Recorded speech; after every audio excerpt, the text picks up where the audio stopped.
नमस्कार दोस्तों, मैं देव कुमार पीएचडी इतिहास एक बार जेआरएफ 4 बार नेट पास आप सभी का स्वागत और अभिनंदन करता हूं अपने यूट्यूब चैनल जेबी स्टडी पॉइंट में। दोस्तों आज हमारा प्रैक्टिस सेट नंबर 292 है और मैं गारंटी ले रहा हूं दोस्तों, पूरे इंडिया में अगर ऐसा प्रैक्टिस सेट ऐसी क्लास अगर चला दे तो आपको बिल्कुल फ्री ऑफ कॉस्ट ज्वाइन करा दूंगा मैं क्लास कोर्स अपना। ठीक है, पूरी देखना तब बताना कैसा प्रैक्टिस सेट है। ठीक है, तो दोस्तों अगर आप हमारा कोर्स ज्वाइन करना चाहते हैं तो कर सकते हैं। ठीक है, हमारा नया बैच शुरू हो गया है। ये जो कोर्स है वो UGC net history, all state set history professor, PGT, TGT और आरपीएससी के लिए है। ठीक है, अब की बार हम जेआरएफ लेकर रहेंगे। दोस्तों अगर ख्वाहिश कुछ अलग करने की है तो दिल और दिमाग के बीच में बगावत लाजमी है। याद रखिएगा, बगावत कर दो आप। अगर आप हमारे चैनल पर नए हैं और आपने अभी तक हमारा चैनल सब्सक्राइब नहीं किया है तो प्लीज़ सब्सक्राइब कर लीजिएगा, रेड बटन पर होगा। ठीक है, और उसके पास में जो बेल आइकन उसको प्रेस कीजिएगा जिससे कि आने वाली नई वीडियो का नोटिफिकेशन पहले मिल सके। वीडियो को लाइक और शेयर जरूर कीजिएगा। ठीक है, आप बहुत देखते हैं दोस्तों, लाइक नहीं करते, लाइक पर ध्यान दीजिएगा। अगर किसी को हमारा कोर्स ज्वाइन करना हो दोस्तों, अभी 3 दिन है, 3 दिन शेष है, मौका है आपके पास में। दीपावली ऑफर चल रहा है। ठीक है, दीपावली ऑफर 1000 रुपये का डिस्काउंट है और लड़कियों के लिए पूरा 50% का डिस्काउंट है। ठीक है, 6 महीने का कोर्स 3000 रुपये का है, 1 साल का 4000 रुपये का है और 2 साल का 5000 रुपये का कोर्स है। ठीक है, सबसे बेस्ट कंटेंट और सबसे सस्ता दोस्तों फीस है इसका। ठीक है, अगर बात करें कुछ बुक्स की तो हमने कुछ बुक्स लॉन्च की हैं, जैसे कि भारतीय इतिहास की ये बुक है, प्राचीन भारत का प्रैक्टिस सेट है और ये मध्यकालीन भारत का प्रैक्टिस सेट है। और अभी दोस्तों मैं काम कर रहा हूँ आधुनिक भारत पर, जल्द ही जो है अक्टूबर में आ जाएगी। ठीक है, तो आइए शुरू करते दोस्तों आज की क्लास को। पहला सवाल आपके सामने देखो, हर एक सवाल में आपको 30 सेकंड मिलेंगे। ठीक है, 30 सेकंड में आपको कमेंट करके उत्तर देना है। तो देखते हैं, जल्दी जल्दी चलेंगे। सही दिख रहा है। देखो हर एक सवाल में आपको 30 सेकंड मिलेंगे। जैसे जैसे क्लास आगे बढ़ती जाएगी ऐसे अच्छे सवाल आपको देखने को मिलेंगे। पहला सवाल आपके सामने दोस्तों, पहला सवाल बहुत ही शानदार सवाल है और इससे एग्जाम में सवाल आता है। ठीक है, अरिका मेडू से मिले एरेटाइन मृदभांड के संबंध में कौन सा कथन सही है? आपको बताना है कौन सा कथन सही है। देखो इसमें 4 ABCD दे रखे हैं, परंतु देखो नेट का जो एग्ज़ाम होता है, जो बड़े लेवल के एग्ज़ाम होते हैं, परंतु उसमें दोस्तों यही अंतर होता है, 4 ऑप्शन में या 5 ऑप्शन में आपको छांटने पड़ते हैं कौन कौन से ठीक हैं। ठीक है, यही इस एग्ज़ाम की खास बात है कि ये जो एग्ज़ाम होता है ये इन चारों में से नहीं सिलेक्ट करना पड़ता, इन चारों में से ये सिलेक्ट करने पड़ते हैं आपको। ठीक है, ABCD, यही इस एग्ज़ाम की खासियत इसको दोस्तों एक स्टैंडर्ड क्वालिटी का बनाती है। ठीक है, इसलिए नेट का पेपर कोई नॉर्मल या हंसी खेल नहीं है दोस्तों, जुनून लाना पड़ता है और एक लक्ष्य साधना पड़ता है कि भाई 6 महीने बाद मुझे नेट एग्ज़ाम पास करना है। तो लक्ष्य बनाइए आप। ठीक है, लक्ष्य बनाइए, दिल में जुनून। और देखो सबसे बड़ी बात यह है कि नेगेटिविटी अपने दिमाग में मत लाना कि भाई मैं मेहनत करूं तो पास होऊंगा ही नहीं होऊंगा। 100% हो गए अगर दोस्तों आपने ठान लिया है, तो कहते हैं भाई मान लिया तो जीत। ठीक है, कहते हैं ना भाई, ठान लिया तो मान लिया तो हार है, ठान लिया तो जीत है। दोस्तों आप ठान लो मुझे पास करना है। तो आइए देखते हैं। देखो अरिका मेडू कहाँ पर है, सबसे पहले बात करते हैं भाई अरिका मेडू का उल्लेख कहाँ पर हुआ है। देखो अरिका मेडू का जो उल्लेख है वो पेरिप्लस ऑफ द एरिथ्रन सी एक पुस्तक है जो 150 ईस्वी में लिखी गई थी, ठीक है, एक अज्ञात नाविक ने, ठीक है, पेरिप्लस नाम लिख देता हूँ, पेरिप्लस, पेरिप्लस, ठीक है, में उल्लेख है। और अगर बात करें भाई ये कहाँ पर है, तो पांडिचेरी में है। कहाँ पर है, पांडिचेरी में, ठीक है, पांडिचेरी में है।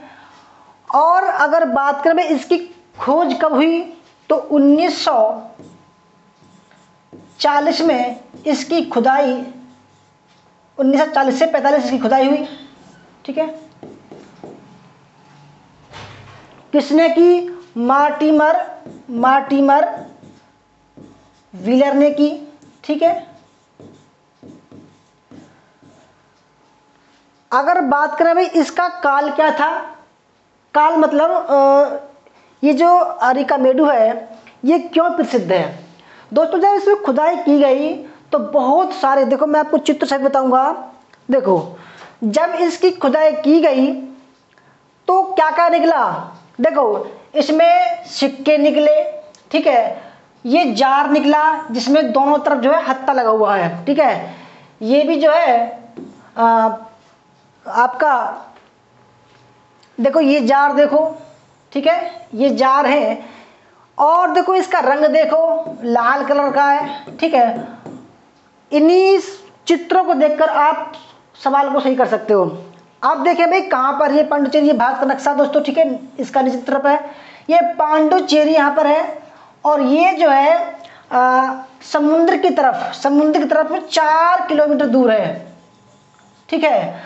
और यहाँ से और रोम के बीच में लगभग समय बता रहा हूँ मैं, लगभग दोस्तों 1 ईसा पूर्व से लगभग 200 ईस्वी के बीच जो है यहाँ रोम और चोल साम्राज्य, ठीक है, का व्यापार होता था।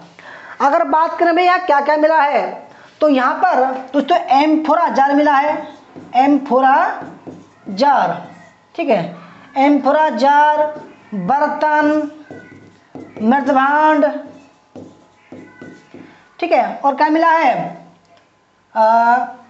जार मिला है, ठीक है, कप प्लेट मिली है,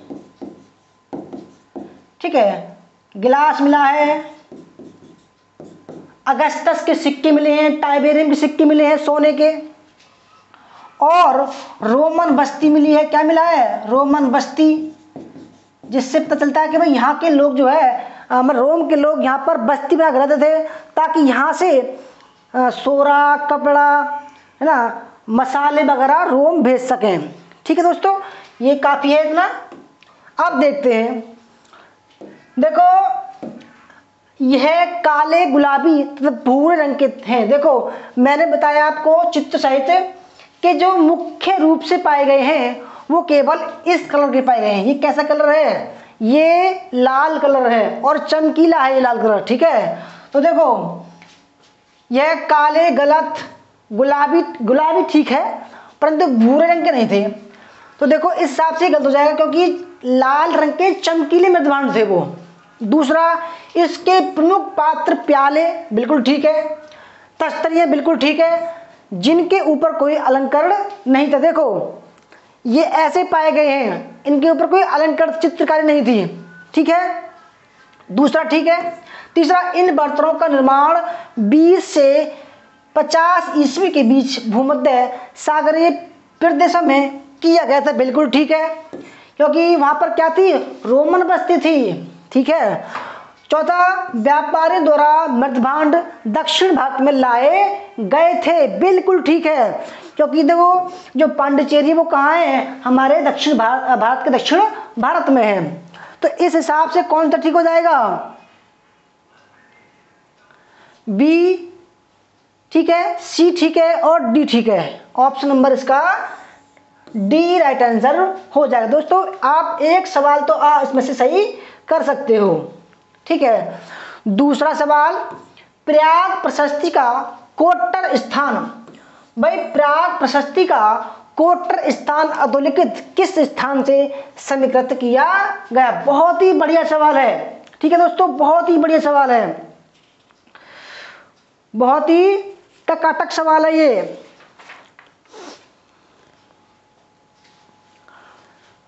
भाई बात करें भाई प्रयाग प्रशस्ति के लेखक कौन है? लेखक ये है हरिशेण, हरिशेण। ठीक है दोस्तों,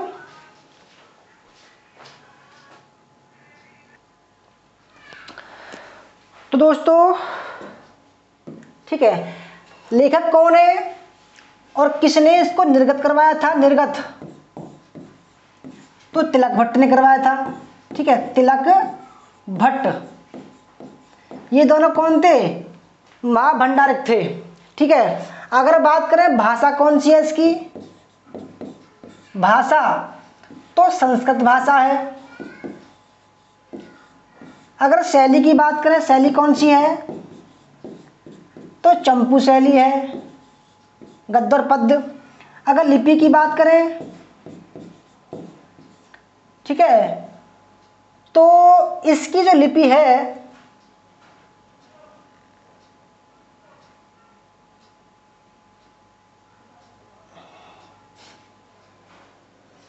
इसमें अगर दोस्तों श्लोक की बात करें तो 33 श्लोक हैं, या इसमें कह सकें भाई 33 पंक्ति हैं। ठीक है, 33 पंक्ति है इसमें। लिपि की बात करें भाई तो इसमें जो लिपि है तो वो है ब्राह्मी लिपि, क्योंकि उस समय ब्राह्मी खरोष्टी थी, ब्राह्मी। ठीक है, ब्राह्मी लिपि थी। ठीक है, इसमें किस किस का उल्लेख है? इसमें राजसभा का उल्लेख है, राजसभा का उल्लेख है। ठीक है, और इसमें 13, 14 और 21 में 21 जो पंक्ति हैं, ठीक है, 13, 14, 21 में समुद्रगुप्त की जो आर्यभट्ट के दोनों युद्ध थे उनका वर्णन है।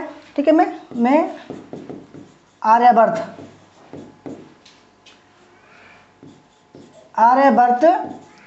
के विजय का उल्लेख है। ठीक है, और अगर बात करें भाई समुद्रगुप्त की जो जितनी भी विजय थी तो उसमें सातवें श्लोक में विजय का उल्लेख है। ठीक है, आगे बढ़ते देखते हैं। प्रयाग प्रशस्ति दोस्तों कहां पर है? देखो ये प्रयाग जो प्रशस्ति है ये कहां पर है दोस्तों? ये अब मूल रूप से कौशाम्बी में था। कहां था? मूल रूप से कौशाम्बी में, परंतु अकबर के समय जहांगीर ने इसको इलाहाबाद में शिफ्ट करवा दिया। ठीक, किसने? जहांगीर ने, इलाहाबाद में। ठीक है, ये एक स्तंभ टाइप में, ठीक, इस पर जो है राजज्ञा खुद हुई है। किस किस की? समुद्रगुप्त की, ठीक है, जहांगीर की और बीरबल की।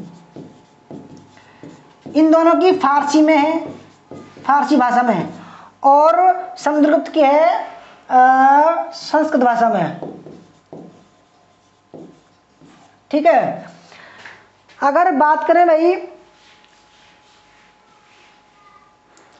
प्रयाग प्रशस्ति संस्कृत के चंपू शैली में समुद्रगुप्त के दरबारी कवि हरिशेण, जो संधि विग्राहक भी था, महादंड नायक भी था, ठीक है, और सहयोगी तिलक भट्ट द्वारा प्रयाग प्रशस्ति लिखा गया था। प्रयाग प्रशस्ति में समुद्रगुप्त की सामरिक विजयों का वर्णन मिलता है। इसमें समुद्रगुप्त के अलावा अशोक, जहांगीर तथा बीरबल का नाम भी उल्लिखित है। देखो दोस्तों, एक खास बात और बताऊं, इसमें जो अशोक समुद्रगुप्त के अश्वमेध यज्ञ का उल्लेख नहीं है। अश्वमेध जो यज्ञ है, अश्वमेध, का उल्लेख नहीं है, इसमें उल्लेख नहीं है। ठीक है, देखो इतना फैक्ट हमने बताया इसके बारे में। अब सवाल पर आते हैं।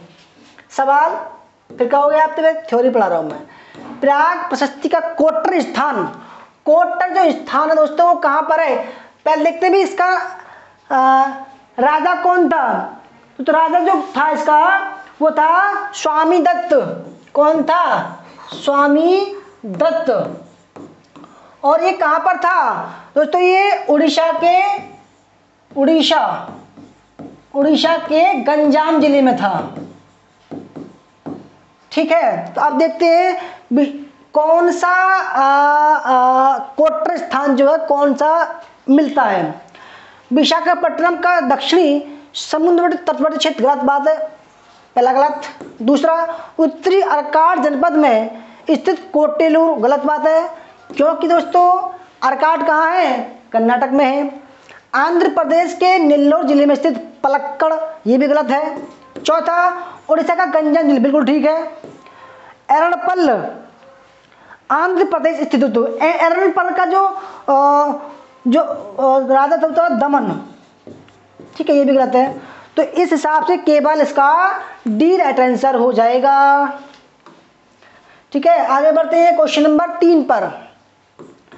ऐतिहास प्रिय, श्रीमार, काव्य प्रिय, ईश्वर भक्त, शंकर भक्त किस शासक की उपाधि थी? ठीक है दोस्तों, ईश्वर भक्त बहुत ही बढ़िया सवाल है। ये सवाल देखो, ऐसे ही सवाल आजकल आ रहे हैं, तो इनको जरा गौर से देखिएगा, बहुत ही बढ़िया सवाल है ये।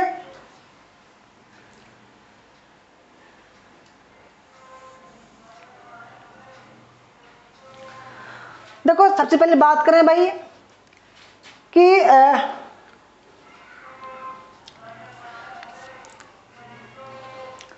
ये जो उपाधियां हैं वो किस किस की हैं। तो दोस्तों राइट आंसर है option number D, Narasimha Varman द्वितीय। अगर वंश की बात करें कि किस वंश से था, ठीक है, तो वंश था इसका पल्लव वंश। पल्लव वंश, ठीक है। स्थापना किसने की? देखो दोस्तों, एक तो था इसका संस्थापक सिंह वर्मा, और एक था वास्तविक संस्थापक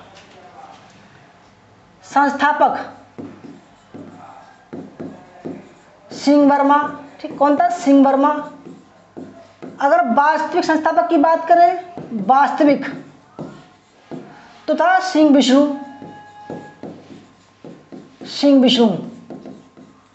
ठीक है, अगर बात करें भाई नरसिंह वर्मन द्वितीय था, उसका जो काल था वो था काल 700 से 728 ईस्वी। ठीक है, इसको पल्लव मल्ल भी बोलते हैं, उपाधि पल्लव मल्ल।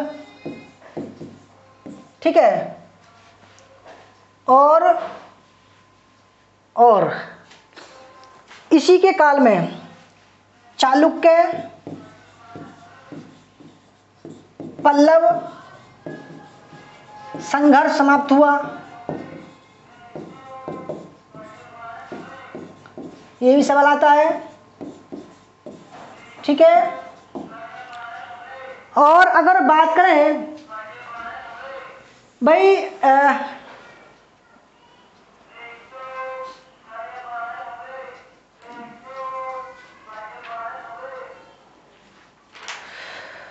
अगर बात करें भाई नरसिंह वर्मन द्वितीय, तो ये जो महेंद्र वर्मन और नरसिंह वर्मन द्वितीय ने दोस्तों एक मंदिर बनवाया था, आप सभी को पता, कोणार्क मंदिर। ठीक है,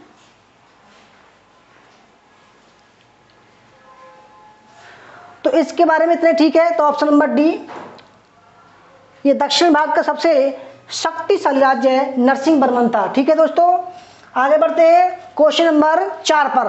एक बार चेक कर लूं क्या सही से नजर आ रहा है आपको या नहीं आ रहा है। ठीक है, आ रहा है, बिल्कुल राइट है। ठीक है, परांतक परांतक प्रथम के बारे में कौन सा कथन सही है दोस्तों? जल्दी जल्दी कमेंट कीजिए, ठीक है, क्योंकि मैं काफ़ी टाइम लगा रहा हूँ, तो अब मैं टाइम नहीं लगाऊंगा। तो नरसिंह परांतक प्रथम, ठीक है दोस्तों, परांतक प्रथम।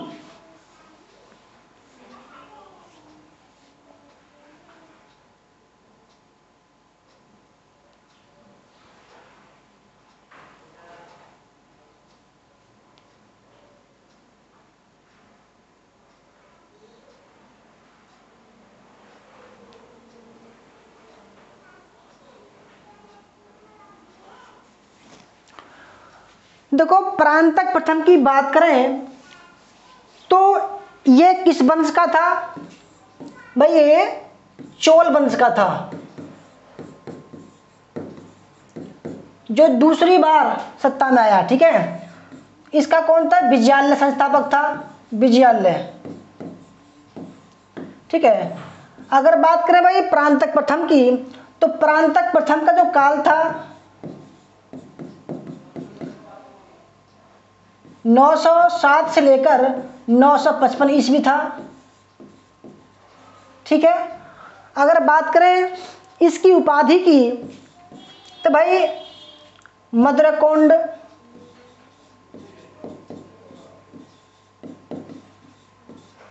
ठीक है।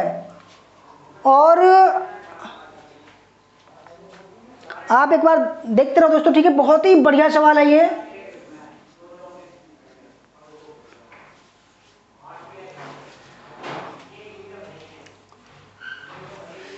तो पहला देखते हैं, देखो परांतक प्रथम के 919 ईस्वी एवं 921 ईस्वी में प्रकाशित उत्तर मेरुर अभिलेख से चोल स्थानीय स्वयं शासन का विस्तृत विवरण मिलता है। बिल्कुल ठीक है। देखो दोस्तों, उत्तर मेरु अभिलेख से चोल शासन में जो सबसे खास बात थी स्थानीय स्वशासन, उसका उल्लेख है। दूसरा, इसने कृषि के उन्नति तथा विस्तार के लिए संपूर्ण राज्य में अनेक नहरों का निर्माण करा, ये भी ठीक है। तीसरा, इसने हेमगर्भ तथा तुलाभार नामक यज्ञों का संपादन करा, बिल्कुल ठीक है। इसने रामेश्वरम के महाराज मंदिर की छत को स्वर्ण मंदिर मंडित करवाया था। तो रामेश्वरम के चिदम्बरम मंदिर में, चिदम्बरम मंदिर में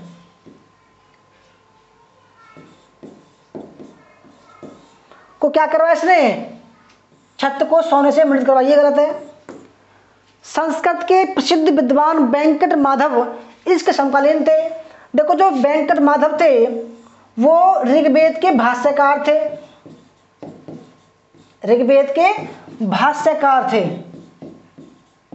ये भी आता है एग्जाम में, ठीक है, ये ठीक है। और यह शैव धर्म का अनुमत है, बिल्कुल ठीक है।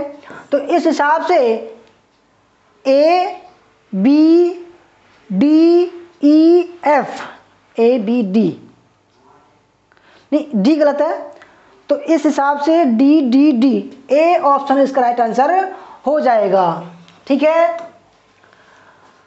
परांतक प्रथम दोस्तों, देखो विजयालय की बात करें तो 848 से लेकर 871 ईस्वी, आदित्य प्रथम 871 से 907, और परांतक प्रथम 907 से 955 के करीब, राजेंद्र प्रथम 985 से 1014, राजेंद्र प्रथम 1014 से 1044, राजेंद्र प्रथम 1044 से 1054, राजेंद्र द्वितीय 1054 से 1063। ये कुछ महत्वपूर्ण है, ठीक है। अगर बात करें दक्षिण भारत के प्रमुख राजवंशों की, तो पल्लव वंश का जो संस्थापक था सिंह वर्मा था, परंतु वास्तविक संस्थापक कौन था? सिंह विष्णु था, ठीक है।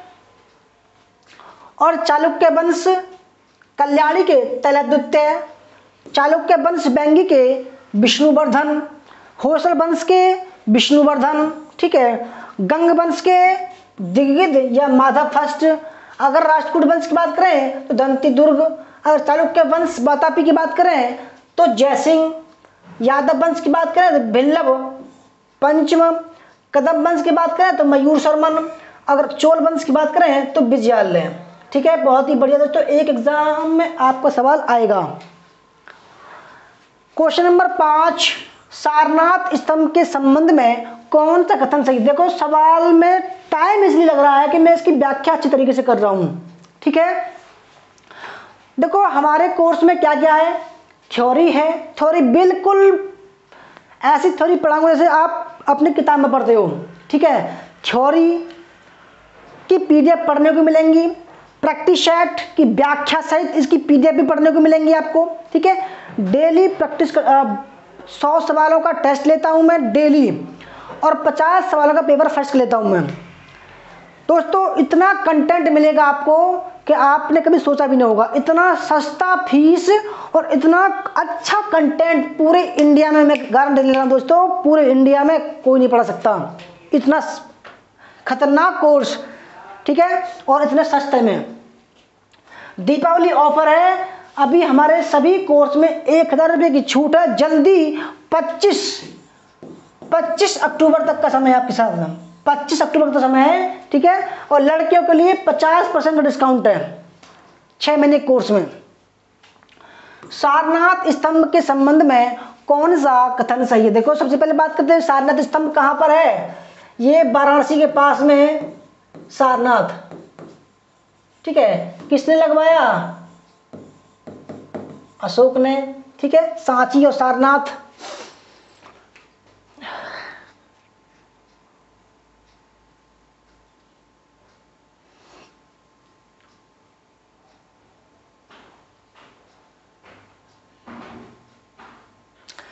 देखो पहले देखते हैं स्तंभ के संपूर्ण अंग। बस जो भी स्तंभ है, माना कोई ये स्तंभ है, ठीक है, तो जो खुले आसमान में लगे हुए थे, गोल पत्थर का बना हुआ ये खम्मा है। स्तंभ के संपूर्ण अंग यष्टि, अधोमुखी कमल, वृत्ताकार चौकी और सिंह मूर्तियां हैं, बिल्कुल ठीक है। जो भी देखो पहले एक बार देख लो कि ये है क्या। देखो दोस्तों ये आपके सामने सारनाथ स्तंभ है, ठीक है, और इसके जो चारों ओर ये बने हुए हैं, ये हंसता हुआ अशोक, मतलब जो भी शेर है हंसते हुए हैं, ठीक है। तो दोस्तों ये चारों दिशाओं में है, ठीक है, चारों दिशाओं में। तो इससे ही सवाल आपसे पूछ रहे हैं हम, स्तंभ के संपूर्ण अंग यष्टि, अधोमुखी कमल, वृत्ताकार चौकी और सिंह मूर्तियां। देखो ये कमल है, ये चौकी है, ये शेर है, ठीक है, और ये आपका दोस्तों स्तंभ है, ठीक है। तो चारों हुए। दूसरा महाधर्म चक्र, स्तंभ की चौकी के ऊपर 4 सिंह पीठ सटाए हुए चारों दिशाओं की ओर मुंह किए बैठे जो सम्राट अशोक की शक्ति के प्रतीक, बिल्कुल ठीक है, ठीक है। इनमें चारों दिशाओं में उसके राज्य तथा धर्म के प्रचार की सूचना मिलती है, बिल्कुल ठीक है, ठीक है। तीसरा इससे शाक्य सिंह बुद्ध की शक्ति का प्रतीक माना जा सकता है जो जन्मना चक्रवर्ती, बिल्कुल ठीक है ये भी। चौथा सारनाथ स्तंभ के फलक चौकी वाले भाग पर चारों दिशाओं में क्रमशः 4 पशुओं गज, अश्व, बैल, सिंह की आकृतियां उत्तीर्ण हैं, बिल्कुल ठीक है, ठीक है दोस्तों। तो कितना बढ़िया सवाल है, आप सारनाथ स्तंभ के बारे में बिल्कुल इनकी निचोड़ जान लोगे आप। ये इसी प्रकार से क्रम से पूर्व, पश्चिम, उत्तर, दक्षिण की प्रतीक है। देखो गलत है, क्योंकि देखो इसमें जो पहला है वो पूरब की तरफ है, ठीक है, जो स्थान है। उसके बाद में दक्षिण, ठीक है, उसके बाद में फिर पश्चिम आएगा, पश्चिम, और फिर आएगा उत्तर। ये क्रम से है, इनका क्रम है। तो इस हिसाब से A B C D E, यानी कि जिसमें F होगा वो गलत है, यानी कि ऑप्शन नंबर इसका डी रटा है। दोस्तों देखो कमेंट करके बताना कि आपको सवालों का लेवल कैसा लग रहा है। देखो आप पढ़ते हो भैया, चाहे घर पढ़ते हो चाहे किसी कोचिंग में पढ़ते हो, तो सवाल कैसे पढ़ते हो जैसे ग्रुप डी में पढ़ रहे हो, और वहां पर सवाल कैसे आते हैं एग्जाम में, वहाँ सवाल आते हैं दोस्तों ऐसे। फिर आप कहते हो अरे यार ये क्या हो गया भाई, ये क्या हो गया, ये तो बहुत अच्छे बड़ा हार्ड सवाल आया था, बड़ा हार्ड पेपर आता है। दोस्तों हार्ड कुछ नहीं होता, आप कंटेंट को समझो सही, किसी चीज़ को समझो सही। दोस्तों कुछ भी नहीं है, बड़ा आसान है, मेरे सामने तो आसान है, सही बता रहा हूँ मैं।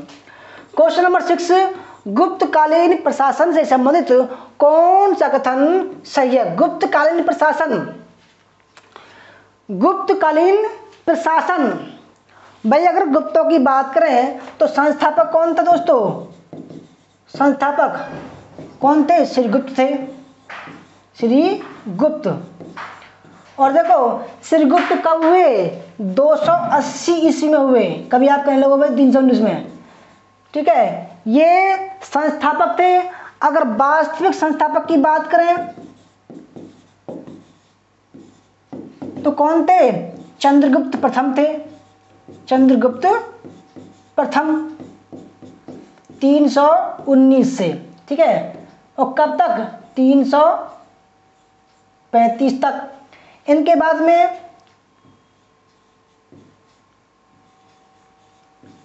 समुद्रगुप्त आया 335 से 75। फिर चंद्रगुप्त सेकंड आया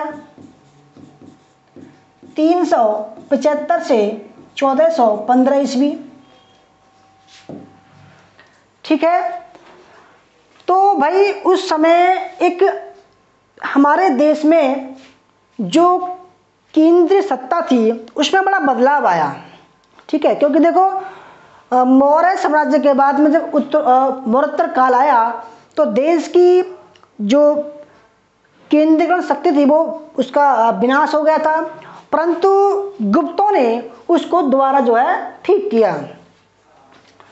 तो पहला देखते हैं, मौर्य काल के केंद्रीय नियंत्रण के विपरीत गुप्त शासन में विकेंद्रीकरण की प्रवृत्ति बढ़ने लगी। बिल्कुल ठीक है। देखो विकेंद्रीकरण का मतलब क्या होता है कि शक्तियों को बांट देना, ठीक है। जबकि मौर्य काल में क्या था? एक केंद्रीकरण था, जो सब कुछ था कौन था? वो राजा था। परंतु इसमें क्या कर दिया तो भाई इसमें अधिकारी की पर शक्ति बांट दी।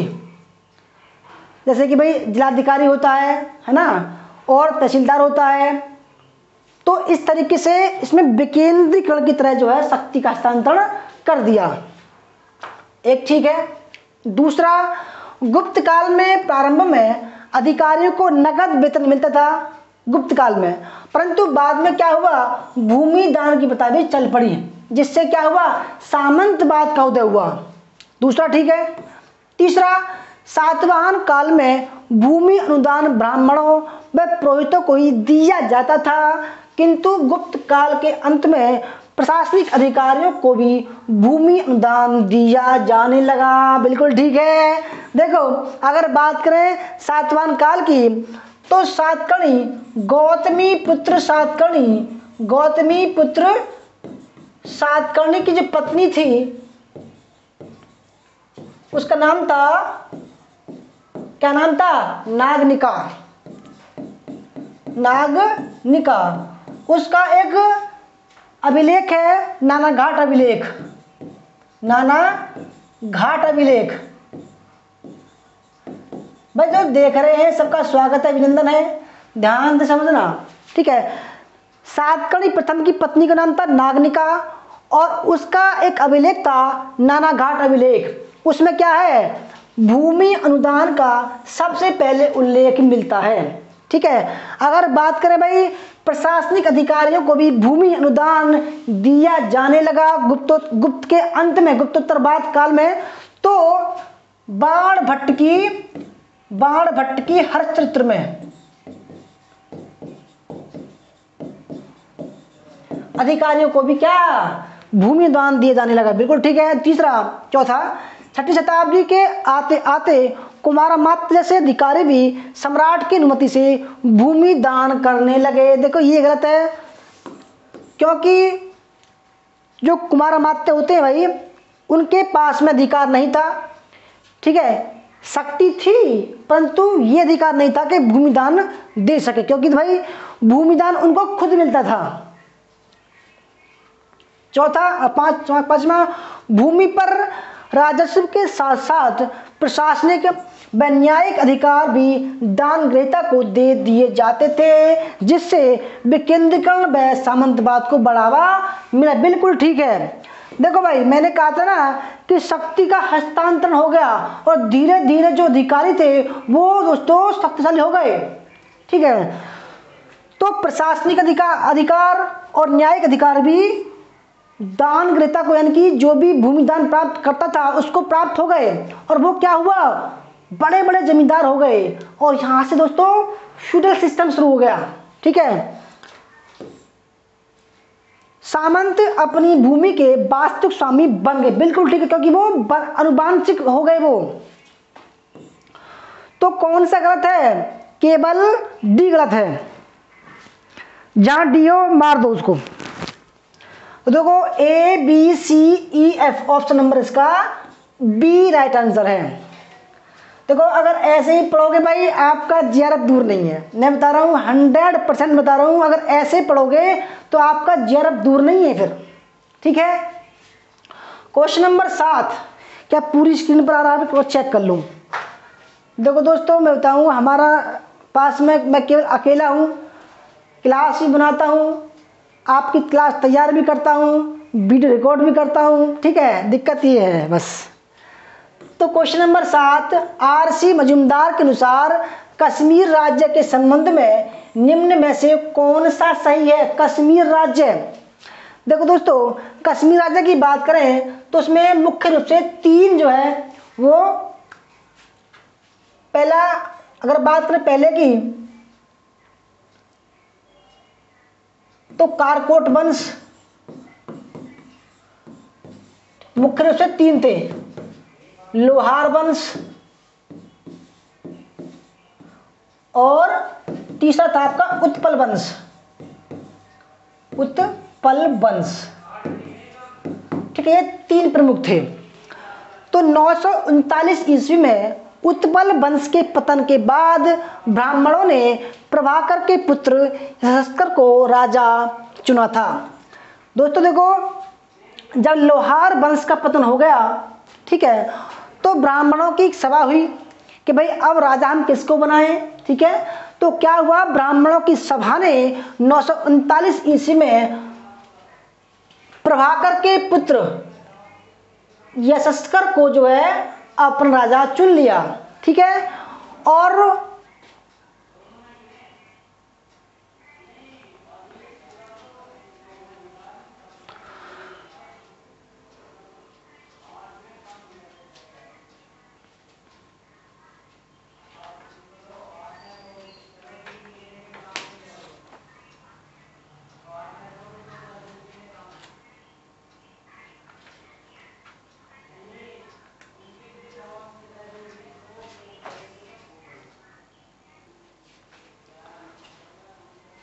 तो दोस्तों देखो, अगर हम बात करें कारकोट वंश तो पहले आया। ठीक है, कारकोट वंश कौन आया दोस्तों, पहले आया। उसका संस्थापक कौन था, दुर्लभ वर्धन था। कारकोट कौन था, दुर्लभ वर्धन, दुर्लभ वर्धन। उसके बाद में कौन सा वंश आया, उत्पल वंश आया। उत्पल वंश आया। ठीक है, इसका संस्थापक कौन था दोस्तों, ठीक है, इसका संस्थापक था आपका अवंती वर्मन। अवंती वर्मन। अब जब अवंती मतलब उत्पल वंश का पतन हो गया तो 939 में ब्राह्मणों की सभा हुई। ठीक है, और यशस्कर को जो है अपना चुन लिया, तो उसने यशस्कर वंश की स्थापना की। यशस्कर वंश, यशस्कर वंश। और इसके बाद में, और ये जो यशस्कर वंश है वो 1003 में समाप्त होता है, और यहां पर शुरू होता है लोहार वंश। इसका संस्थापक था संग्राम राज। ठीक है, तो पहला ठीक है। दूसरा, यशस्कर का पुत्र एक शिशु था जिसे उसके मंत्री पर्व गुप्त ने मारकर अपने पुत्र क्षेमगुप्त को शासन पर बैठा दिया। ठीक है, ये भी ठीक है। तीसरा, क्षेमगुप्त एक दुर्गुण तथा कामुक शासक था जो अगला उत्तराधिकारी बना। बिल्कुल ठीक है ये भी। इसकी पत्नी कौन थी भाई? इसकी पत्नी थी दिद्दा, जो 980 से लेकर 1003 रानी बनी थी। ठीक है। चौथा, बौद्धों के दमन के निमित्त उसने श्रीनगर स्थित जैन विहार नष्ट करके उसकी सामग्री से स्वयं गौरीश्वर का निर्माण करवाया था। बिल्कुल ठीक है ये भी। और चौथा, क्षेमगुप्त का विवाह लोहार वंश की रानी दिद्दा के साथ हुआ था। ये भी ठीक है दोस्तों। राइट आंसर हो जाएगा ए बी सी डी ई, यानी कि ऑप्शन नंबर इसका डी राइट आंसर हो जाएगा। देखो ऐसे पढ़ोगे तो जरा दूर नहीं है भाई। क्वेश्चन नंबर 8, गुप्तकालीन सेना की संदर्भ में कौन सा कथन सही है? गुप्तकालीन सेना, देखो अगर सेना की बात करें तो उसमें गज सेना भी थी, अश्व सेना भी थी, ठीक है, पैदल भी था और रथ सेना भी थी। ठीक है। गज सेना के अध्यक्ष को क्या बोलता था? महापीलुपति, महापीलुपति। और अश्व सेना घोड़े वाले को भी अश्वपति, भी अश्वपति। ठीक है। पैदल जो सेना थी उसको जो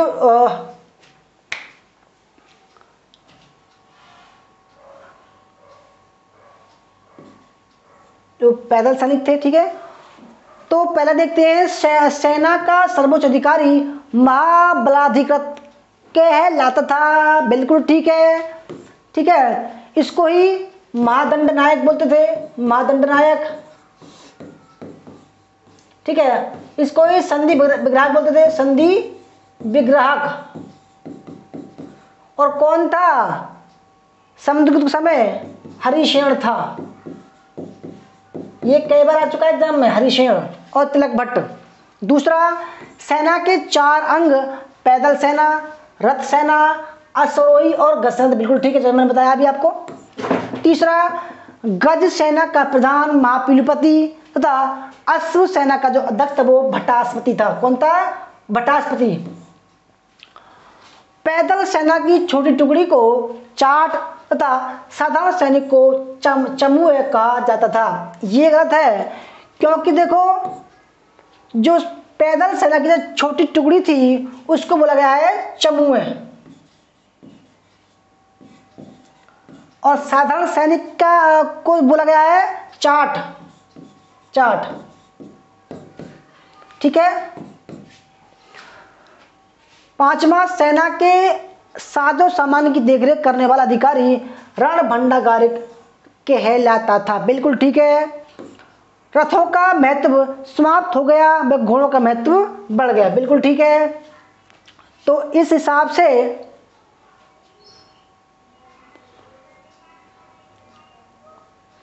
ए B C E F, option number इसका ए राइट आंसर हो जाएगा। ठीक है दोस्तों, 8 का ए। क्लास कैसी लग रही है? अगर देखो कंटेंट आपको मिल रहा हो और कुछ ज्ञान आपको मिल रहा हो अच्छा, तो वीडियो को लाइक कीजिएगा, शेयर कीजिएगा। ठीक है। देखो दोस्तों, अगर मैं आपको 4 वन लाइनर सवाल पढ़ाऊँ तो वो आपके एग्जाम का आने वाला नहीं है। मैं पढ़ाऊँगा ऐसा कि आपके एग्जाम में भी आए वो सवाल। ठीक है। देखो भाई, ऐसा होता है कि कुछ बच्चे क्लास छोड़कर चले जाते हैं क्योंकि उनको ऐसा लगता है कि भाई यार ये हमारे पल्ले नहीं पड़ रहा है। देखो भाई, अगर आप तैयारी कर रहे हो नेट की तो सपने में भी मत सोचना कि बिल्कुल हल्के हल्के सवाल आएंगे। अपने दिमाग से निकाल देना कि ज़िंदगी में आप नेट पास करोगे। भाई अगर आपको नेट पास करना है तो ऐसे ऐसे सवालों से आपको दोस्तों दो दो हाथ करने पड़ेंगे, ठीक है। ऐसे ही सवाल आ रहे हैं, तो इसलिए मैं चाहता हूं कि भाई अगर मैं क्लास भी लाऊं तो ऐसे सवालों का भंडार लाऊं जो आपके एग्जाम में आए, ठीक है। जो सोचने पर मजबूर कर दे यार, सवाल वही तो होना चाहिए। गुप्तकालीन राजत्व व्यवस्था के संबंध में कौन सा कथन सही है? राजत्व व्यवस्था, जल्दी जल्दी कमेंट कीजिए, 30 सेकंड मिल रहे हैं कमेंट करने के लिए। मैं इसमें पानी पी लूं।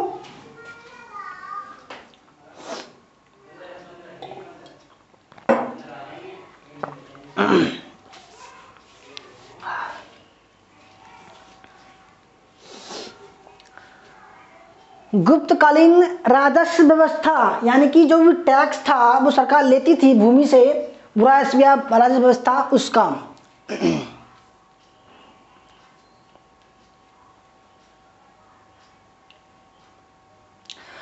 पहले देखते हैं, ठीक है।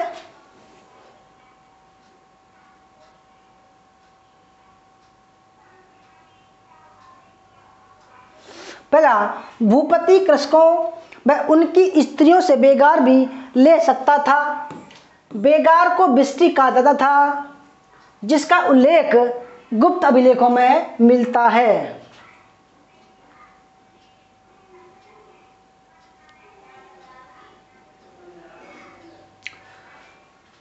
देखो दोस्तों ये गलत है, क्योंकि जो बेगार है, बेगार वह बाकटक अभिलेखों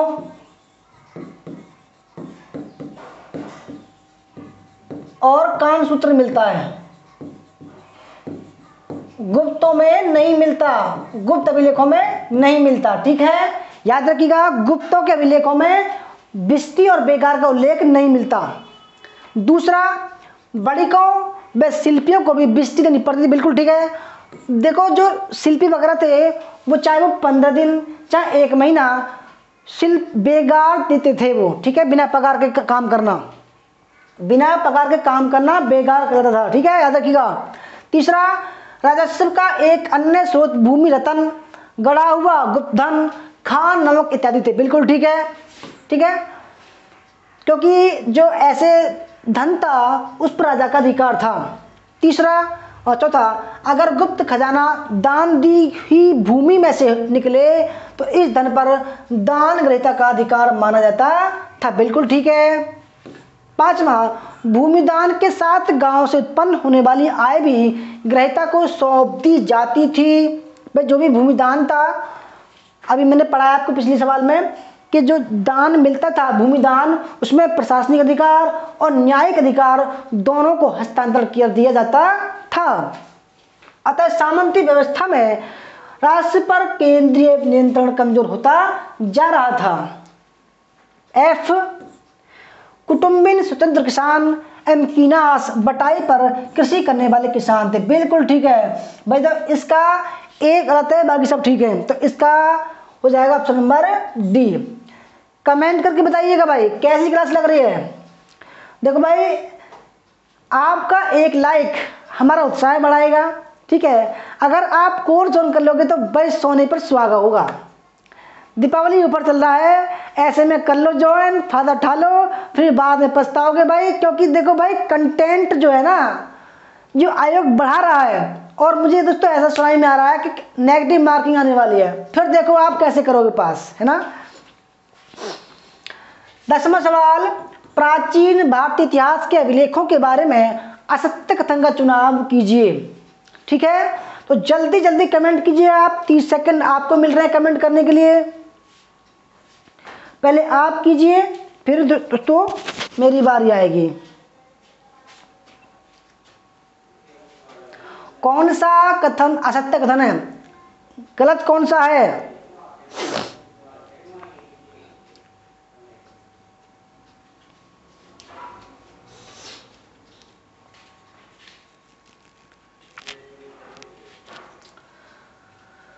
तो देखो पहले देखते हैं, सबसे पुराने अभिलेख हड़प्पा संस्कृति की मोहर पर मिले हैं, जो लगभग 2500 ईसा पूर्व के हैं, बिल्कुल ठीक है जी भाई। इनको अभी तक पढ़ा नहीं जा सका है, ठीक है। जो भी मतलब इस टाइप के हैं, इस टाइप के हैं, ठीक है, इस टाइप के हैं, इस टाइप के हैं, उनको भाई वो लिपि है वो भाव चित्रात्मक है, और क्योंकि चित्र बने हुए हैं उसमें भाव छुपा हुआ है और उसको हमारे इतिहासकार अभी तक पढ़ नहीं पाए हैं, ठीक है।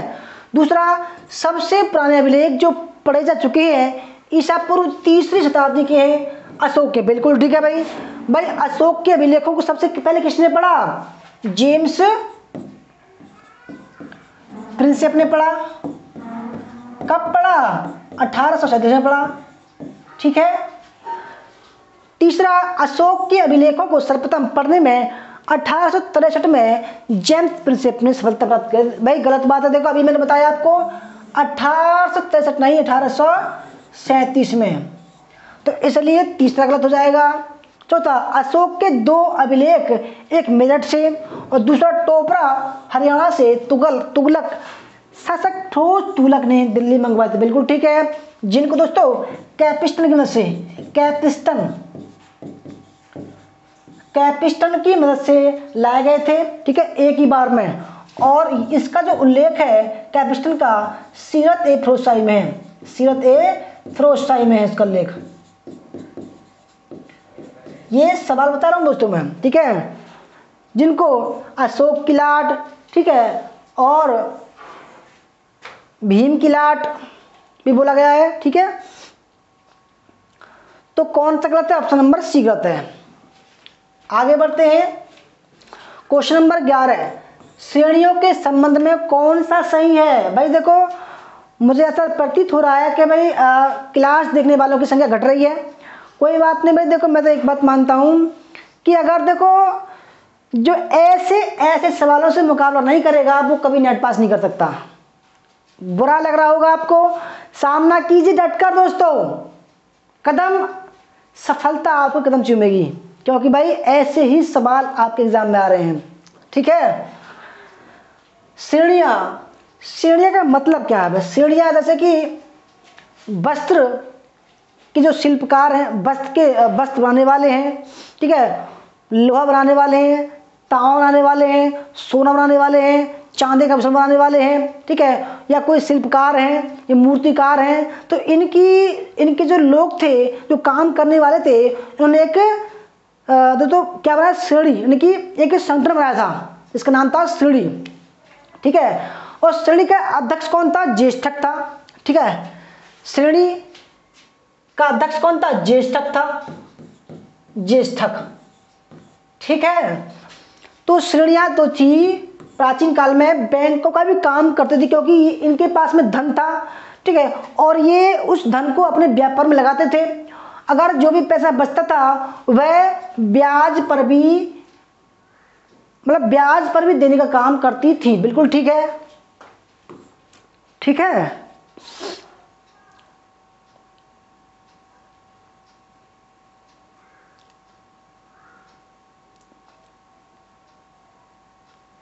दूसरा, कुमारगुप्त प्रथम के अधिकारी बंधु बर्मन के मंदसौर अभिलेख से पता चलता है कि रेशम बुनकरों पटवाय की एक श्रेणी ने मंदसौर 437-38 में भव्य सूर्य मंदिर का निर्माण करवाया था और 473-74 में इसकी मरम्मत भी करवाई थी। देखो ये एग्जाम में आ चुका है, मोस्ट इंपोर्टेंट है, ठीक है। तीसरा, कुछ धनी लोग श्रेणियों के पास पूंजी जमा कर उसके ब्याज से धार्मिक कार्य इन्हीं श्रेणियों द्वारा कराते थे, बिल्कुल ठीक है। गढ़वा अभिलेख के अनुसार कुमारगुप्त प्रथम ने स्वयं इसी प्रकार की पूंजी जमा करवा दी। देखो ये गलत है, कुमारगुप्त प्रथम गलत है इसमें, क्योंकि कुमारगुप्त प्रथम नहीं, चंद्रगुप्त द्वितीय था, वो चंद्रगुप्त सेकंड था, ठीक है, तो इसलिए तीसरा गलत हो जाएगा। चौथा, नारद व बृहस्पति स्मृति में श्रेणियों की प्रशासनिक व्यवस्था का उल्लेख, बिल्कुल ठीक है।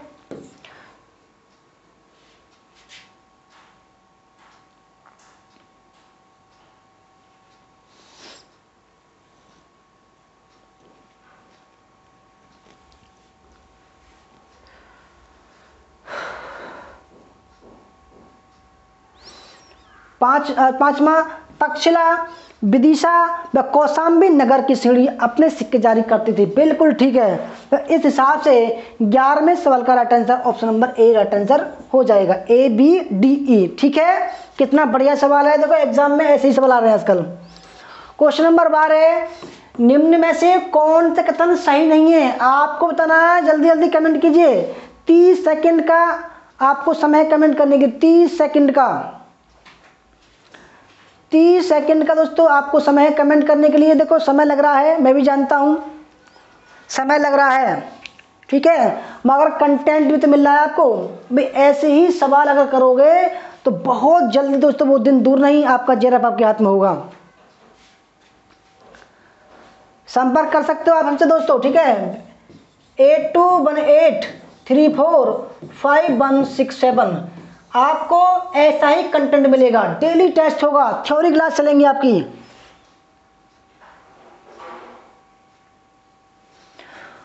पहले देखते हैं, न्याय संहिताओं में कहा गया है कि ब्राह्मण की परीक्षा जल से, क्षत्रियों की अग्नि से और वैश्य की तुला से तथा शूद्र की जहर से ली जानी चाहिए। ठीक है, यानी कि अगर कोई अपराध करता है, ठीक है, तो इनकी जो परीक्षा है, पश्चाताप है, वो इनसे ली जानी चाहिए।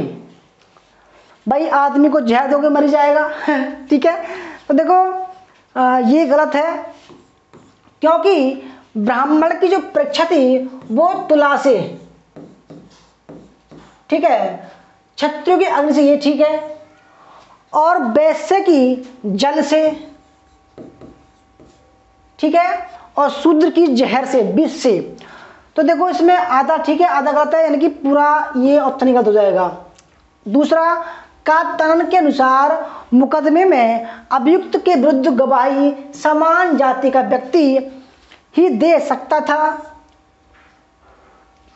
किंतु नारद के अनुसार सभी वर्णों से साक्षी लिए जा सकते थे। बिल्कुल ठीक है। देखो इस हिसाब से कौन सा गलत है, ऑप्शन नंबर ए गलत है, यानी कि ओनली 1 गलत है और ये ठीक है। ठीक है, आगे बढ़ते हैं। क्वेश्चन नंबर 13, गोत्र से संबंधित निम्न में से कौन सा कथन सही है। गोत्र, गोत्र व्यवस्था, भाई बहुत ही बढ़िया सवाल है, पूरा निचोड़ है गोत्र व्यवस्था का इसमें। ठीक है,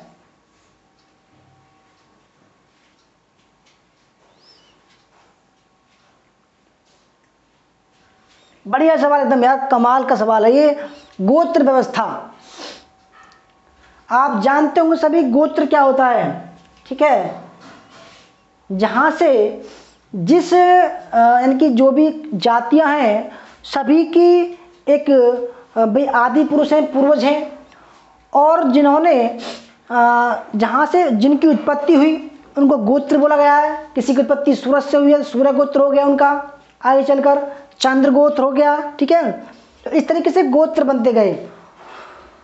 तो कौन सा सही है बताना आपको इन चारों 5 में से। तो पहला ऑप्शन देखते हैं, गोत्र का पहला जिक्र सबसे पुराने वेद ऋग्वेद में आता है, पर उसकी कई रचनाओं में गोत्र का मतलब है नहीं जो आज। बिल्कुल ठीक है। देखो अगर बात करें भाई जो आज के समय में जो गोत्र है वो उत्तर वैदिक काल अथर्ववेद का है। ठीक है, दूसरा गोत्र यानी गायों की रक्षा के लिए बनाया गया एक बाड़ा था। ठीक है, बाड़ा, ठीक है, गायों की रक्षा के लिए। तीसरा, ऋग्वेद में गोत्र शब्द का एक दूसरा मतलब पहाड़ की ऊंची चोटी। बिल्कुल ठीक है। चौथा, व्याकरणाचार्य पाणिनि ने कहा कि उनके समय ईसा पूर्व 5वीं सदी में गोत्रों की तादाद 3 करोड़ थी। बिल्कुल ठीक है। ठीक है, देखो कितने बड़े सवाल है। पांचवा, ऋषि पतंजलि ने के अनुसार मूल गोत्र 7 हैं। वे 7 ऋषियों से उपजे हैं जिनके साथ मुनि अगस्त्य का नाम भी जोड़ा दिया गया था। देखो ये गलत है, क्योंकि वो कहते हैं 8 हैं। मयूर शर्मा नामक ब्राह्मण का गोत्र मनव्य गोत्र से। बिल्कुल ठीक है भाई, कितना बढ़िया सवाल है, कितना बड़ा सवाल है। A B C D F, तो ए बी सी डी, जिसमें ई नहीं है वो ठीक है, यानी कि तेरे का बी राइट आंसर हो जाएगा। आगे बढ़ते हैं, सत्य का चयन कीजिए। आपको 30 सेकंड मिल रहे हैं कमेंट करने के लिए भाई, जल्दी जल्दी कमेंट कीजिए, ठीक है, जल्दी जल्दी कमेंट कीजिए भाई, आपको बस 30 सेकंड या 40 सेकंड मिल रही है, जल्दी जल्दी। देखो कितने बड़े बड़े सवाल हैं, ऐसे ही सवाल की भरमार है हमारे पास में।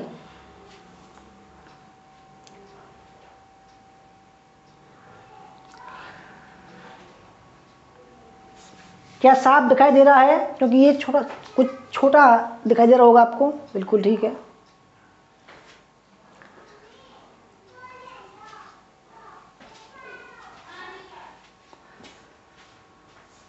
तो दोस्तों देखो, सत्य कथन का चयन करना। सत्य कथन पहले देखते हैं। 1902 में मिस्टर रॉबर्ट्स की अध्यक्षता में एक रेलवे आयोग बना, बिल्कुल ठीक है, ठीक है, रॉबर्टसन की अध्यक्षता में एक रेलवे आयोग बना लॉर्ड कर्जन के समय में। दूसरा, 1907 में मैकी की अध्यक्षता में दूसरा रेलवे बोर्ड बना, जिसमें रेलवे बोर्ड को स्वायत्त बनाने का सुझाव दिया गया, बिल्कुल ठीक है। तीसरा, सर विलियम एकबर्थ की अध्यक्षता में बनी एकबर्थ समिति ने रेलवे की कार्यप्रणाली की जांच की, बिल्कुल ठीक है। एकबर्थ समिति की सिफारिश पर ही 1925 में रेल बजट को साधारण बजट से पृथक किया गया। एक समिति ने सर्वप्रथम रेलवे को राजकीय नियंत्रण में लाने की बात कही थी, बिल्कुल ठीक है भाई ये भी। चौथा, 1925 में सर डिकिंसन की अध्यक्षता में रेलवे आयोग की स्थापना हुई, बिल्कुल ठीक है, ठीक है। इसकी सिफारिशों से कर सलाहकार समिति की स्थापना, बिल्कुल ठीक है ये भी। 1932 में लॉर्ड पोप के अधीन एक रेलवे समिति का गठन हुआ, बिल्कुल ठीक है ये भी। 1935 में बैजवुड आयोग की स्थापना सिफारिश की पर रेलवे बोर्ड का पुनर्गठन हुआ, बिल्कुल ठीक है ये भी। और 1949 में रेलवे का राष्ट्रीयकरण किया गया, बिल्कुल ठीक है भाई ये भी। तो कितना बढ़िया सवाल है यार रेलवे का। तो ऑप्शन नंबर इसका ई राइट आंसर हो जाएगा, यानी कि सभी ठीक है। आगे बढ़ते हैं, क्वेश्चन नंबर 15।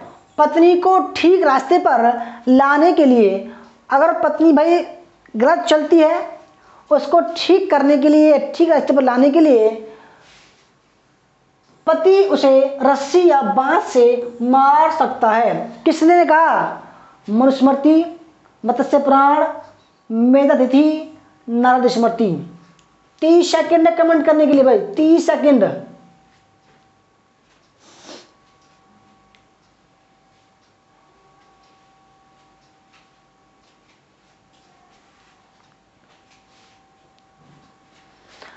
नारद स्मृति में तो 15 प्रकार के दासों का उल्लेख है, ठीक है।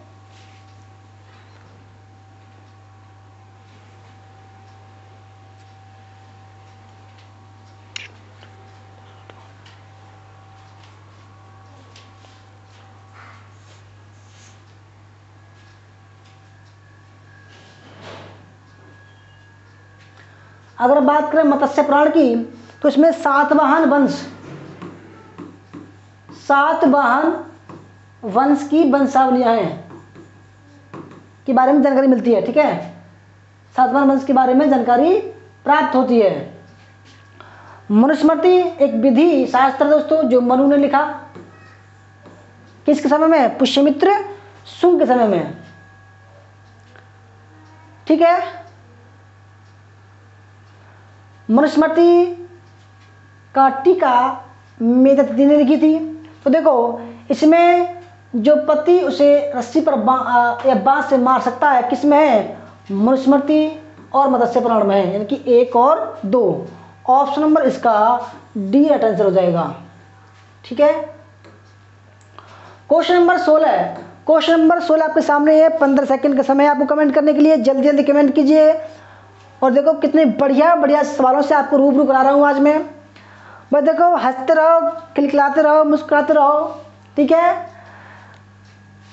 परंतु भाई कभी नेगेटिव मत सोचो, कायर मत बनो। क्लास छोड़कर जाओगे तो कायर कहलाओगे, क्योंकि भाई ऐसे ही सवाल आपके एग्ज़ाम में आएंगे, और फिर जब आपके एग्ज़ाम में आएंगे तो भागोगे थोड़ी भाई। दोस्तों आपको 3 घंटे तो काटने पड़ेंगे, ठीक है। तो ऐसे ऐसे सवालों से मुकाबला तो करनी पड़ेगा, ठीक है। तो कर लो यार, जुनून भर लो अपने जहन में, दिखा दो दुनिया को कि भाई मैं भी नेट जरफ कर सकता हूँ, ठीक है। अगर दोस्तों आपको नेट जरफ करना है तो जुड़िए हमसे बिल्कुल मामूली शुल्क पर, ठीक है। देखो, जहाँ सफलता की बात आए वहाँ पर दोस्तों पैसे की कीमत नहीं आंकी जाती। पूरे इंडिया में, मैं बता रहा हूँ, पूरे इंडिया में सबसे सस्ता कोर्स है और सबसे बेहतरीन कोर्स है। गुप्तकालीन नाटकों के संदर्भ में कौन सा कथन सही है? गुप्तकालीन नाटक, अगर देखो बात करें भाई कि गुप्तकालीन नाटक मुख्यतः प्रेम प्रधान एवं सुखांत होते थे, बिल्कुल ठीक है। यानी कि उन नाटकों का जो अंत था वो दुखांत नहीं था, सुखांत था। जैसे कि भाई दो प्रेम करने वाले लड़का लड़की हैं, वो आपस में मिल गए और नाटक का खत्म हो गया, ठीक है, सुखांत हो गया। दूसरा,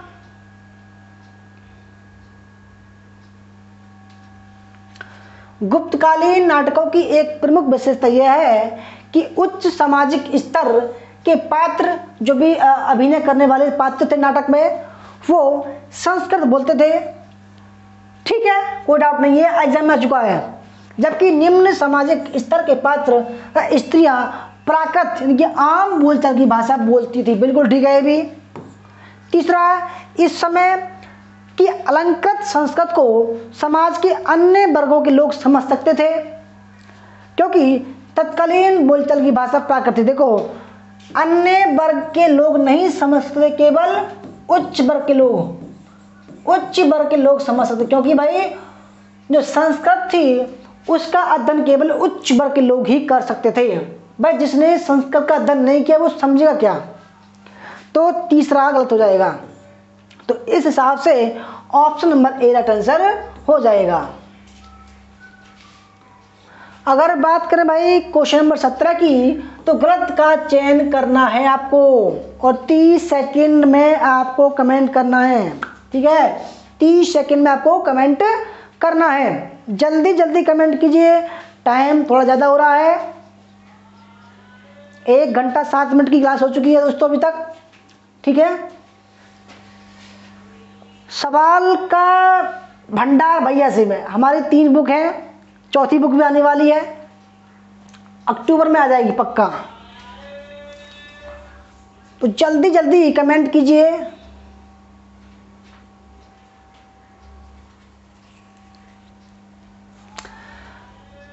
पहला देखते हैं, अकबर कुल 14 बार ख्वाजा मोइनुद्दीन चिश्ती की मजार पर दर्शन हेतु गया था, पहला ठीक है।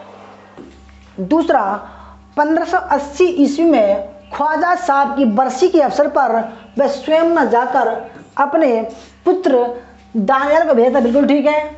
तीसरा, सर्वप्रथम अकबर ने मिंडाकुर ख्वाजा से संबंधित गीत सुना, तभी दरबार पर जियारत करने का निश्चय कर लिया, बिल्कुल ठीक है। अकबर प्रथम बार चित्तौड़ विजय के पश्चात पैदल ख्वाजा साहब की दरगाह पर गए थे, बिल्कुल ठीक है। और देखो बच्चा, केवल यही गलत होगा, क्योंकि असीरगढ़ की विजय के पश्चात अकबर अंतिम बार ख्वाजा मोइनुद्दीन चिश्ती की दरगाह पर गया था, ये गलत है। क्योंकि देखो, असीरगढ़ की विजय 1601 में हुई, ठीक है।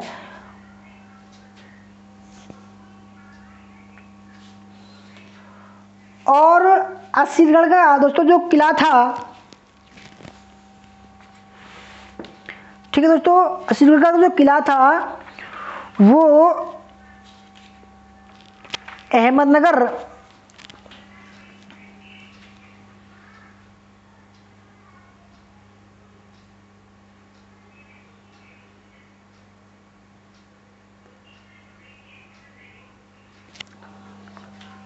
ये खानदेश राज्य का एक किला था।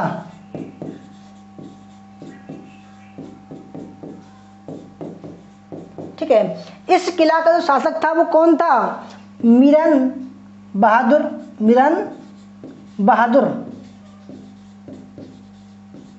ठीक है, इसको हराकर भाई देखो अकबर इसको जीत नहीं पाया था, परंतु क्या किया अकबर ने, जो यहाँ का जो दरबारी नहीं मतलब किलेदार था, उसको जो है रिश्वत दे दी और उसने गेट को खोल दिया। और भाई ये जो गेट था वो सोने की चाबियों से खुलता था, सोने की चाबियों से। तो सवाल ये आता कभी कभी कि अकबर ने कौन से किले को सोने की चाबियों से खोला था? तो कौन सा किला था? वो आसिफगढ़ का किला था। ठीक है, यहाँ की जो रानी थी वो चांद देवी थी। ठीक है, तो दोस्तों देखो अकबर जब अंतिम बार गया तो 1602 के बाद गया था। ठीक है, जब जहांगीर ने विद्रोह कर दिया था और अमीर हसन को उसने अबुल हसन को मार दिया था, उसने तब गया था कि भाई उसको सद्बुद्धि दे। ठीक है, तो कौन सा है? ऑप्शन नंबर ई गलत है। आगे बढ़ते हैं, क्वेश्चन नंबर 18 गुप्तकालीन नाटकों के संदर्भ में कौन सा कथन सही है? गुप्तकालीन नाटक, अरे तो वही आ गया।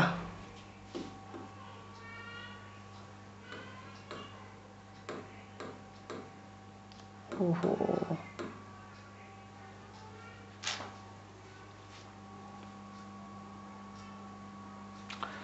इसका मतलब दोनों एक हो गया यार। मैं देखो ये दो चीज़ जो है, चलो आप जो नए हैं वो उत्तर दीजिए, क्योंकि ये सवाल दोबारा आ चुका है, इसमें गलती से आ गया। वैसे मैंने सही लगाया था, मगर कैसे हो सकता है सेव नहीं हुआ होगा। वैसे मैंने ठीक किया था यार, मान हो गया, कैसे गलत हो गया। तो देखो गुप्तकालीन नाटक मुख्यतः रूप से प्रेम प्रधान थे, प्यार मोहब्बत के ऊपर था, और उसका जो सुखांत था, उनकी जो अंत था वो सुखदायक था। पहला ठीक है। दूसरा, गुप्तकालीन नाटकों की एक प्रमुख विशेषता यह है कि जो उच्च वर्ग के लोग थे, उच्च वर्ग के जो सामाजिक स्तर के लोग थे वो संस्कृत बोलते थे, जबकि महिलाएं और निम्न वर्ग के जो लोग थे वो प्राकृत बोलते थे। ठीक है, बिल्कुल ठीक है। तीसरा, इस समय की अलंकृत संस्कृत को समाज के अन्य वर्गों के लोग समझ सकते थे। गलत बात है, क्योंकि नहीं समझ सकते थे, क्योंकि महिलाओं और जो भी और वर्ग के लोग थे उनको संस्कृत पढ़ने की अनुमति नहीं थी। तो पहला ठीक है, दूसरा ठीक है, तीसरा गलत है। तो ऑप्शन नंबर ए इसका राइट आंसर हो जाएगा। क्वेश्चन नंबर 19 पर चलते हैं। गुप्तोत्तर काल में वस्त्र उद्योग से संबंधित निम्न में से कौन सा कथन सही है? पहला सवाल एकदम बेहतरीन सवाल है। ठीक है, ये देखो ऐसे ही सवाल देखने को मिलेंगे आपको एग्जाम में, ऐसे ही सवाल जो है देखने को मिलेंगे आपको एग्जाम में। जल्दी जल्दी कमेंट कीजिए फटाफट।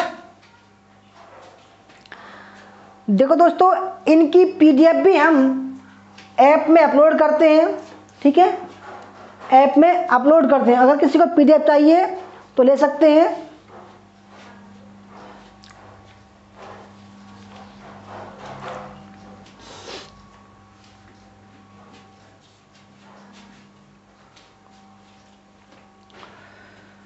तीस सेकंड है कमेंट करने के लिए। तो आइए देखते हैं वस्त्र उद्योग। ठीक है,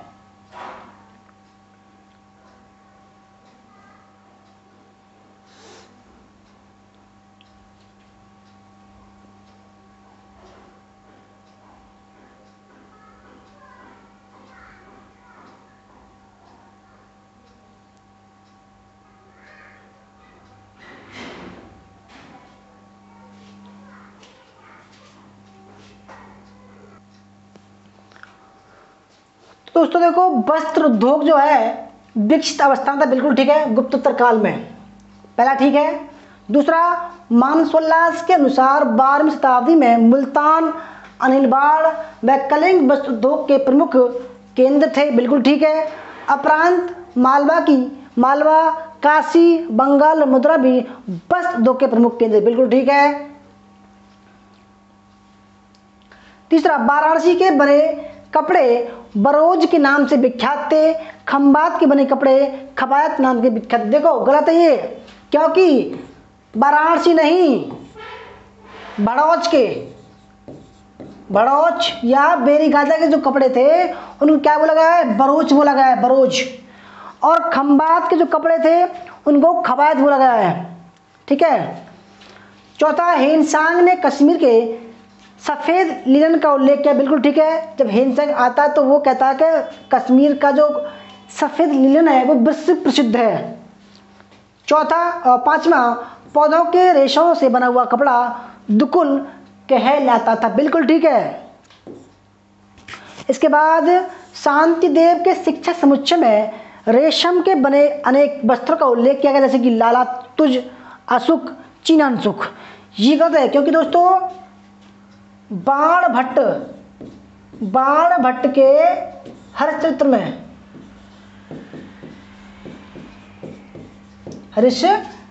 में रेशम के बने अनेक वस्त्रों का उल्लेख है, जिसमें लालातुज, अशुक और चीनानसुख का उल्लेख है। कामरूप असम का चित्रपट व जातिपट रेशम का कपड़ा विश्व प्रसिद्ध थे। ये भी सही है, याद रखिएगा। तो कामरूप जो है वो असम का प्राचीन नाम था, क्योंकि कामाख्या देवी मंदिर जो असम में है, तो इसमें से ABDEG,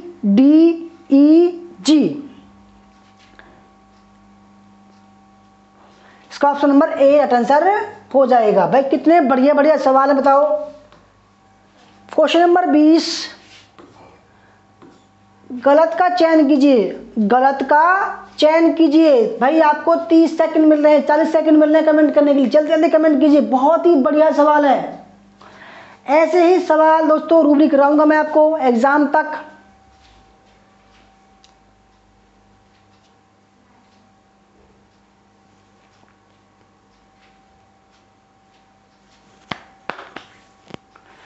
कितना टॉप क्लास सवाल है। देखो ऐसे ही सवाल जब आते हैं तब आप थोड़ा दोस्तों डगमगा जाते हो।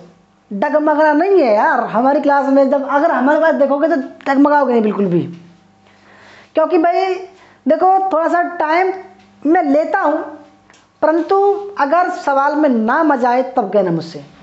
मज़ा आता होगा यार, सवाल अच्छे लेवल का है। पहले देखते हैं, 1668 में औरंगजेब के आदेश अनुसार शराब पीने पर पाबंदी लगा दी गई थी। बिल्कुल ठीक है। दूसरा, 1612 में जहांगीर ने अपने शासनकाल में पहली बार रक्षाबंधन पर्व मनाया था। बिल्कुल ठीक है, कोई डाउट नहीं है। तीसरा, जहांगीर ने भी अपने पिता के समान शिवरात्रि के दिन योगियों से भेंट करता था। बिल्कुल ठीक है, ठीक है। चौथा, हुमायूं पहला मुगल बादशाह था जिसने तुलादान की परंपरा शुरू की। बिल्कुल ठीक है, तुलादान राशियों, ठीक है, हर एक दिन दोस्तों ये अलग अलग रंग का कपड़ा पहनता था हुमायूं। पांचवा, सिकंदर लोदी पहला सुल्तान था जिसने तुलादान की परंपरा को शुरू किया। ये भी ठीक है।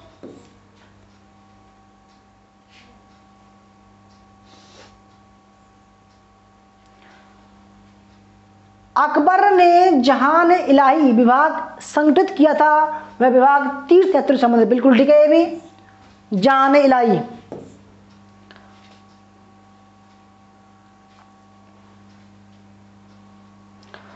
जी 1669 में औरंगजेब ने तिलक पर प्रतिबंध लगा दिया। तिलक पर जो प्रतिबंध लगाया था वो 1679 में लगाया था, और जजिया कर को उसने शुरू कर दिया था। ये गलत है। 1704 में संपूर्ण दक्कन में जजिया वसूली स्थगित कर देंगे। ये ठीक है। 1678 में औरंगजेब में दशहरा मनाया जाने पर प्रतिबंध लगा दिए। भी ठीक है। तो दोस्तों इस हिसाब से केवल जो जी है वही आपका गलत आंसर है। दोस्तों देखो ईमानदारी से बताइएगा कि आपको वीडियो कैसी लगी, क्लास कैसी लगी। क्लास में दम हो तो बताइएगा। देखो 20 सवाल बेशक हैं, परंतु आपको 150 सवाल मैंने कराए हैं। ठीक है, अगर किसी को दोस्तों कोर्स ज्वाइन करना है बिल्कुल कम कीमत पर, क्योंकि देखो ये जो क्लास है ज़्यादा यूट्यूब पर नहीं आएंगी, सारी क्लास पेपर हमारे कोर्स में होंगी। दीपावली ऑफर चल रहा है आपका, दीपावली ऑफर 1000 की छूट है। देखो इतना सस्ते में भी छूट दे रहे हैं हम आपको। ठीक है, अगर किसी को दोस्तों टेस्ट पास करके हमारा कोर्स ज्वाइन करना है तो 10 रुपये का शुल्क है। दीपावली का दिन 25 तारीख को एग्ज़ाम होगा, टेस्ट पास कीजिए। देखो हमारा कोर्स प्राइस 6 महीने का 3000 रुपये का है, 1 साल का 4000 रुपये का है और 2 साल का 5000 रुपये कोर्स है। ठीक है, ये रेगुलर हमारे दोस्तों यही जो है कंटेंट रहेगा और यही कोर्स प्राइस रहेगा। ठीक है, 1000 की छूट मिल रही है और लड़कियों के लिए 50% की छूट मिल रही है। हमारा नंबर है 82183451678755475312। कितने सही हुए कमेंट करके बताइएगा। क्लास कैसी लगी दोस्तों शेयर जरूर कीजिएगा, अगर चैनल पर नए हो तो सब्सक्राइब जरूर कीजिएगा। ठीक है भाई, देखो कंटेंट अच्छा लगेगा तो सब्सक्राइब आप खुद ही करोगे। ठीक है, तो धन्यवाद, मिलते हैं कल, तब तक के लिए टाटा बाय बाय, जय हिंद, जय भारत, वंदे मातरम।